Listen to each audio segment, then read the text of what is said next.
Día 59 de nuestro reto Lee la Biblia este año. Y ponga atención a esta frase, rico en misericordia, porque de eso vamos a hablar en el transcurso de esta lectura en los pasajes del día de hoy. Escucha la siguiente historia. Un hombre se estaba haciendo un retrato a manos de un pintor exitoso. Cuando el retrato estuvo listo, lo mostraron quitándole el velo. El hombre quedó muy descontento con el resultado. Cuando le preguntaron si le gustaba, respondió: "No creo que me haga justicia". A lo cual replicó el artista: "Señor, usted no necesita justicia, sino misericordia". En última instancia, todos nosotros necesitamos misericordia, mucho más que justicia. El tema de la misericordia de Dios recorre toda la Biblia. Dios es rico en misericordia, Efesios 2:4. La palabra griega eleo significa misericordia, compasión, piedad y clemencia. La misericordia de Dios está a tu disposición.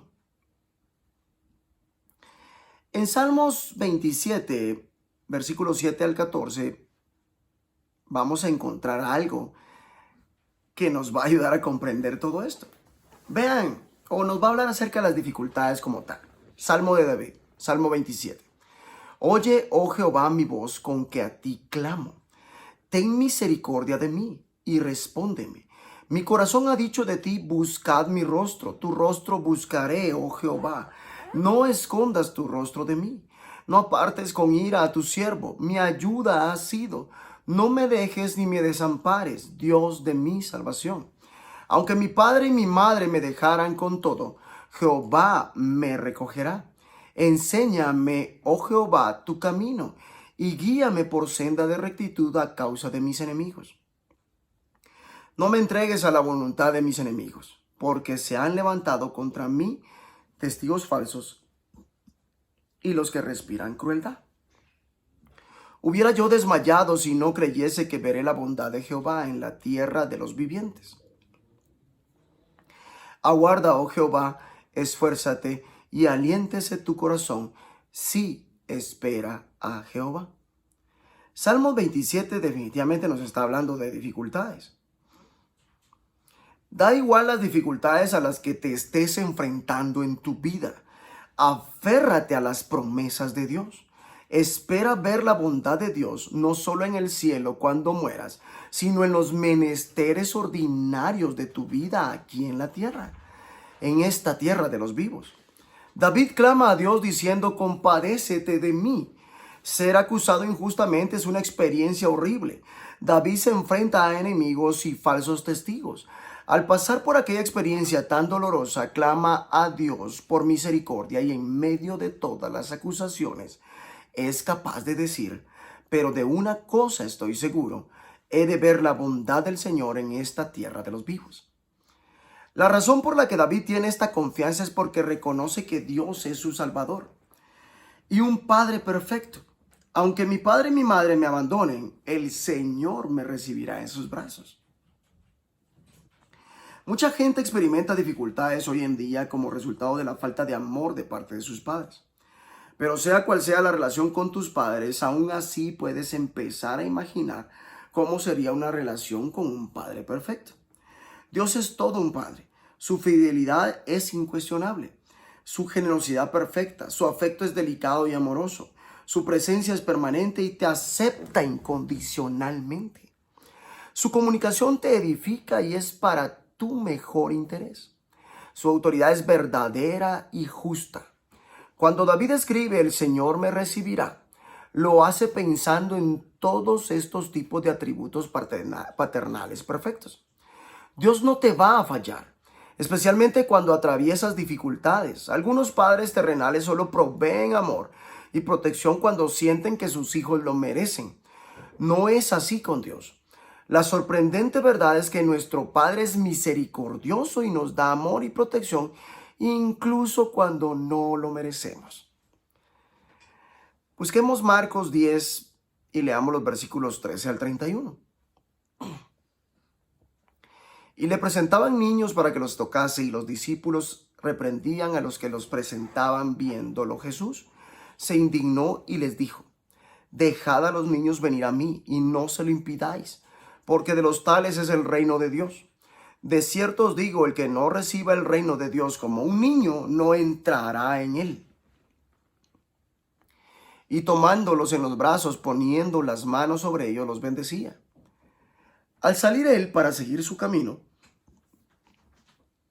vino uno corriendo e hincando la rodilla delante de él, le preguntó: Maestro bueno, ¿qué haré para heredar la vida eterna? Jesús le dijo: ¿Por qué me llamas bueno? Ninguno hay bueno sino solo uno, Dios. Los mandamientos sabes: no adulteres, no mates, no hurtes, no digas falso testimonio, no defraudes, honra a tu padre y a tu madre. Él entonces respondiendo le dijo: Maestro, todo esto lo he guardado desde mi juventud. Entonces Jesús mirándole, le amó y le dijo: Una cosa te falta. Anda, vende todo lo que tienes y dalo a los pobres y tendrás tesoro en el cielo. Y ven, sígueme tomando tu cruz. Pero él, afligido por esta palabra, se fue triste porque tenía muchas posesiones. Entonces Jesús, mirando alrededor, dijo a sus discípulos: Cuán difícilmente entrarán en el reino de Dios los que tienen riquezas. Los discípulos se asombraron de sus palabras, pero Jesús respondiendo volvió a decirles: Hijos, cuán difícil les es entrar en el reino de Dios a los que confían en las riquezas. Más fácil es pasar un camello por el ojo de una aguja que entrar un rico en el reino de Dios. Ellos se asombraban aún más, diciendo entre sí: ¿Quién pues podrá ser salvo? Entonces Jesús mirándolos dijo: Para los hombres es imposible, mas para Dios no, porque todas las cosas son posibles para Dios. Entonces Pedro comenzó a decirle: He aquí, nosotros lo hemos dejado todo y te hemos seguido. Respondió Jesús y dijo: De cierto os digo que no hay ninguno que haya dejado casa, o hermanos, o hermanas, o padre, o madre, o mujer, o hijos, o tierras por causa de mí y del evangelio, que no reciba 100 veces más ahora en este tiempo casas, hermanos, hermanas, madres, hijos y tierras, con persecuciones, y en el siglo venidero la vida eterna. Pero muchos primeros serán postreros, y los postreros serán primeros. San Marcos 10 y esta historia del joven rico nos habla de muchas cosas. Nos está hablando también dónde tiene este joven su corazón. Pero en todos los versículos también nos habla de los niños. En una sociedad que no miraba con mucha estima a los niños pequeños, Jesús tuvo compasión de ellos. Dijo: el reino de Dios es de quienes son como ellos. Los abrazó y los bendecía, poniendo las manos sobre ellos como comunidad eclesial. Tenemos que asegurarnos de dar a los niños el mismo amor, protección y prioridad que Jesús les dio en cuanto a tiempo, energía y recursos. De hecho, Jesús nos dice que seamos quienes seamos y tengamos la edad que tengamos, todos necesitamos aprender de los niños a la hora de ser parte del reino de Dios. Les aseguro que el que no reciba el reino de Dios como un niño, de ninguna manera entrará en él. Jesús no está sugiriendo que nos comportemos como niños en todos los aspectos de nuestra vida. No debemos ceder a nuestros caprichos infantiles o dejar de asumir la responsabilidad de nuestras acciones.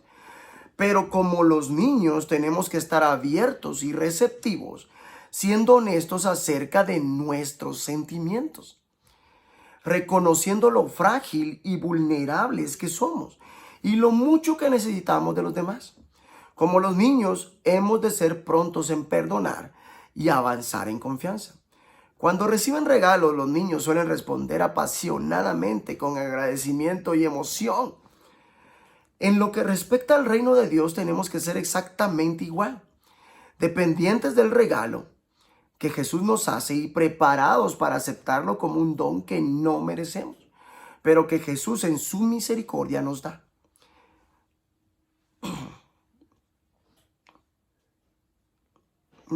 También nos habla de los pobres.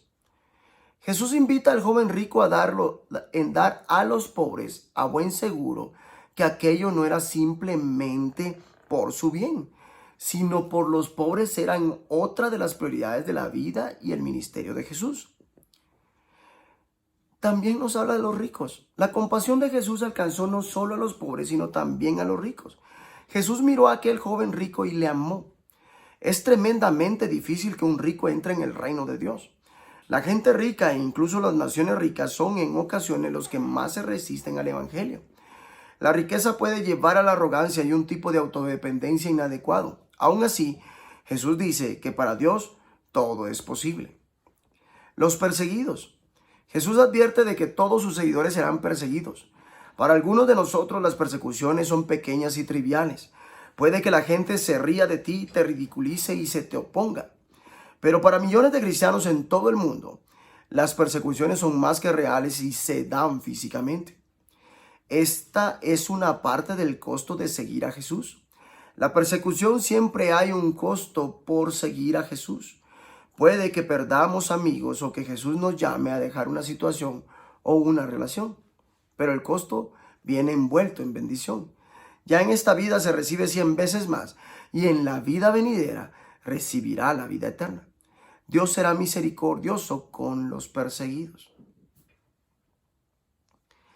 Vayamos a Levítico y leamos el capítulo 4. Ofrendas por el pecado. Habló Jehová a Moisés diciendo: habla a los hijos de Israel y diles: cuando alguna persona pecare por yerro en alguno de los mandamientos de Jehová, sobre cosas que no se han de hacer, e hiciere alguna de ellas, si el sacerdote ungido pecare según el pecado del pueblo, ofrecerá a Jehová por su pecado que habrá cometido un becerro sin defecto para expiación. Traerá el becerro a la puerta del tabernáculo de reunión delante de Jehová y pondrá su mano sobre la cabeza del becerro y lo degollará delante de Jehová. Y el sacerdote ungido tomará de la sangre del becerro y la traerá al tabernáculo de reunión. Y mojará el sacerdote su dedo en la sangre y rociará de aquella sangre 7 veces delante de Jehová hacia el velo del santuario. Y el sacerdote pondrá de esa sangre sobre los cuernos del altar del incienso aromático que está en el tabernáculo de reunión delante de Jehová. Y echará el resto de la sangre del becerro al pie del altar del holocausto que está a la puerta del tabernáculo de reunión. Y tomará del becerro para la expiación toda su grosura, la que cubre los intestinos y la que está sobre las entrañas, los 2 riñones, la grosura que está sobre ellos y la que está sobre los ijares. Y con los riñones quitará la grosura de sobre el hígado, de la manera que se quita del buey del sacrificio de paz. Y el sacerdote la hará arder sobre el altar del holocausto. Y la piel del becerro y toda su carne, con su cabeza, sus piernas, sus intestinos y su estiércol, en fin, todo el becerro, sacará fuera del campamento a un lugar limpio, donde se echan las cenizas y lo quemará al fuego sobre la leña. En donde se echan las cenizas será quemado. Si toda la congregación de Israel hubiere errado y el yerro estuviere oculto a los ojos del pueblo y hubieren hecho algo contra alguno de los mandamientos de Jehová en cosas que no se han de hacer y fueren culpables, luego que llegue a ser conocido el pecado que cometieren, la congregación ofrecerá un becerro por expiación y lo traerán delante del tabernáculo de reunión. Y los ancianos de la congregación pondrán sus manos sobre la cabeza del becerro delante de Jehová, y en presencia de Jehová degollarán aquel becerro, y el sacerdote ungido meterá de la sangre del becerro en el tabernáculo de reunión. Y mojará el sacerdote su dedo en la misma sangre y rociará 7 veces delante de Jehová hacia el velo. Y de aquella sangre pondrá sobre los cuernos del altar que está delante de Jehová en el tabernáculo de reunión, y derramará el resto de la sangre al pie del altar del holocausto que está a la puerta del tabernáculo de reunión. Y le quitará toda la grosura y la hará arder sobre el altar. Y hará de aquel becerro como hizo con el becerro de la expiación, lo mismo hará de él. Así hará el sacerdote expiación por ellos y obtendrán perdón. Y sacará el becerro fuera del campamento y lo quemará como quemó el primer becerro. Expiación es por la congregación.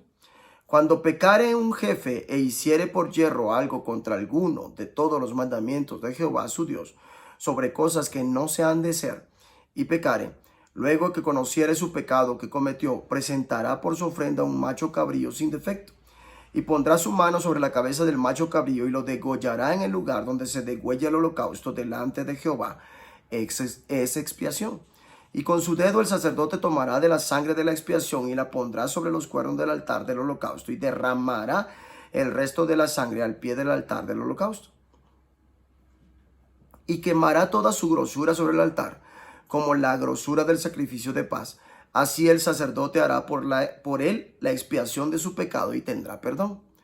Si alguna persona del pueblo pecare por yerro, haciendo algo contra alguno de los mandamientos de Jehová en cosas que no se han de hacer, y delinquiere, luego que conociere su pecado que cometió, traerá por su ofrenda una cabra sin defecto por su pecado que cometió.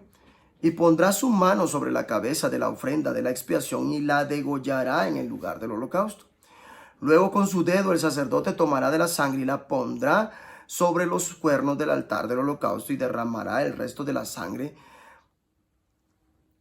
al pie del altar. Y le quitará toda su grosura de la manera que fue quitada la grosura del sacrificio de paz.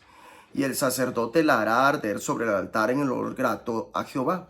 Así hará el sacerdote expiación por él y será perdonado. Y si por su ofrenda por el pecado trajere cordero, hembra sin defecto traerá, y pondrá su mano sobre la cabeza de la ofrenda de expiación y la degollará por expiación en el lugar donde se degüella el holocausto. Después con su dedo el sacerdote tomará de la sangre de la expiación y la pondrá sobre los cuernos del altar del holocausto y derramará el resto de la sangre al pie del altar. Y le quitará toda su grosura como fue quitada la grosura del sacrificio de paz. Y el sacerdote la hará arder en el altar sobre la ofrenda encendida a Jehová. Y le hará el sacerdote expiación de su pecado que habrá cometido y será perdonado. Levítico 5, versículos 1 al 13. Si alguno pecare por haber sido llamado a testificar y fuere testigo que vio o supo y no lo denunciare, él llevará su pecado.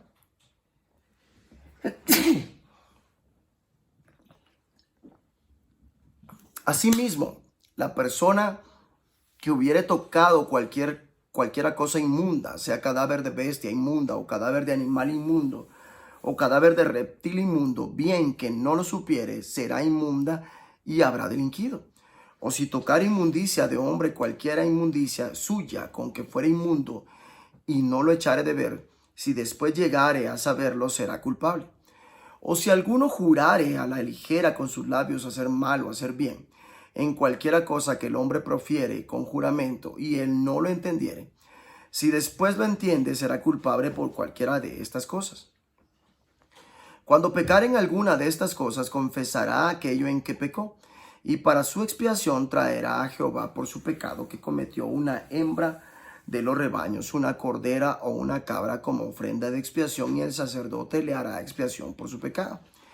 Si no tuviere lo suficiente para un cordero, traerá a Jehová en expiación por su pecado que cometió 2 tórtolas o 2 palominos, el uno para expiación y el otro para holocausto, y los traerá el sacerdote, el cual ofrecerá primero el que es para expiación y le arrancará de su cuello la cabeza, mas no la separará por completo, y rociará de la sangre de la expiación sobre la pared del altar, y lo que sobrare de la sangre lo exprimirá al pie y del altar, es expiación. Y del otro hará holocausto conforme al rito, así el sacerdote hará expiación por el pecado de aquel que lo cometió y será perdonado. Mas si no tuviere lo suficiente para 2 tórtolas o 2 palominos, el que pecó traerá como ofrenda la 10ª parte de un efa de flor de harina para expiación. No pondrá sobre ella aceite, ni sobre ella pondrá incienso, porque es expiación. La traerá pues al sacerdote, y el sacerdote tomará de ella su puño lleno para memoria de él, y la hará arder en el altar sobre las ofrendas encendidas a Jehová. Es expiación. Y hará el sacerdote expiación por él en cuanto al pecado que cometió en alguna de estas cosas, y será perdonado, y el sobrante será del sacerdote como la ofrenda de vianda.